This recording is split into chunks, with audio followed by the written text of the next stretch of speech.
When it comes to comic book movies, Venom is undoubtedly one of the most contentious characters in recent history. He's been portrayed by both Topher Grace and Tom Hardy on the big screen, and both portrayals have received at least as much criticism as they have praise. In this video, we'll look at each version and decide which one is best. Remember to hit that subscribe button. How else are you going to stay up to date with all of our awesome videos?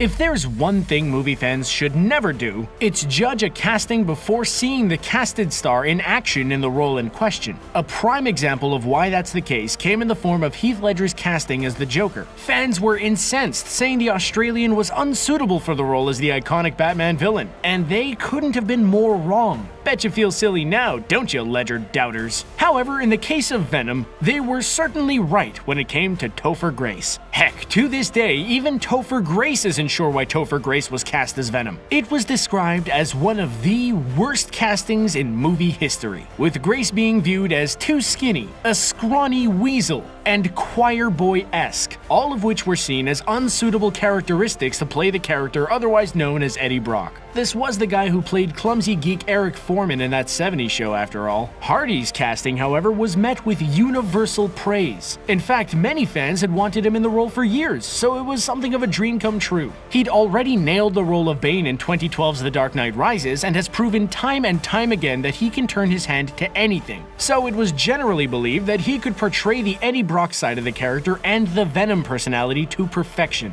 Moreover, Hardy is well built, which made him the perfect physical specimen to portray a character who poses such a powerful threat to those around him. Going back to Topher Grace, when it came to his performance as Eddie Brock, he was incredibly annoying. Like, really annoying. He was cast to play a mirror image of Tobey Maguire's Peter Parker. But the fact that Maguire looked like freaking Arnold Schwarzenegger in comparison to Weedy Grace, and while he was obviously supposed to be antagonistic, the level of irritation Grace provided was reminiscent of a particularly persistent mosquito more than anything else. Hardy's Brock, however, while more of an anti-hero than a villain, came across as someone who was prepared to do almost anything to achieve a goal. He had a real presence, and his aw-shucks American accent on top of a convincing performance showed off some genuine acting talent. As Venom, Topher Grace was even worse than he was as Brock. Why? Well, because he was basically just Brock, but more powerful and incredibly smug about it. He was honestly one of the most annoying characters in movie history, and it was nothing like any classic version of Venom from the comics. Hardy as Venom was absolutely captivating though. Albeit a voice that was artificially modulated to sound more sinister, he also created a completely different personality for it. A personality that actually communicated directly with that of Brock. Regarding power levels, Topher Grace's Venom was undoubtedly extremely dangerous. He was able to go toe-to-toe with Tobey Maguire's Spider-Man. And remember, this was a Spider-Man who was capable of bringing a packed train to a halt with his webbing and super strength. He had all of the abilities that you'd expect the character to have.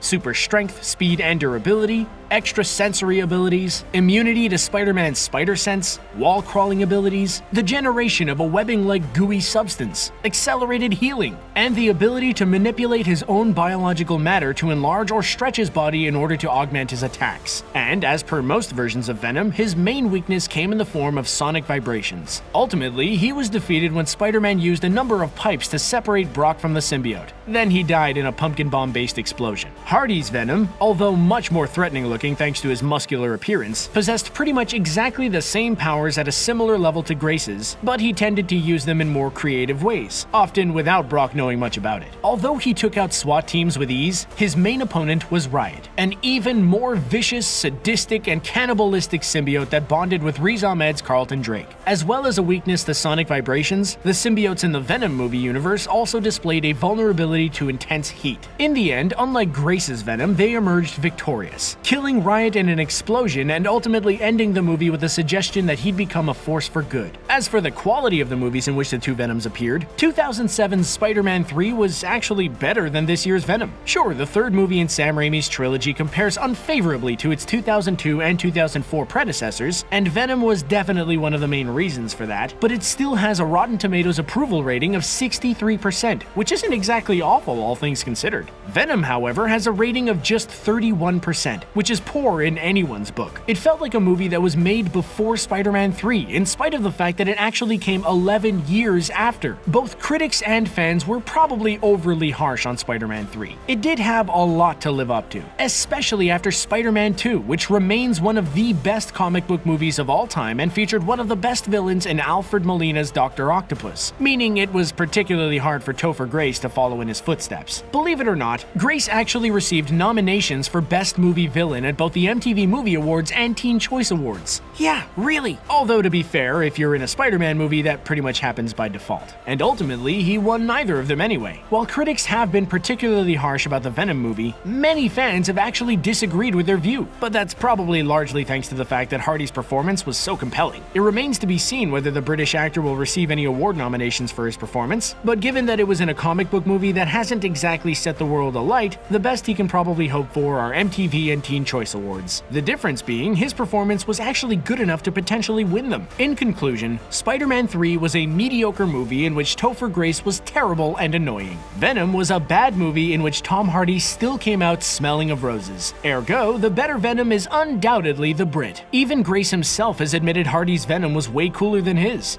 and that says everything you need to know.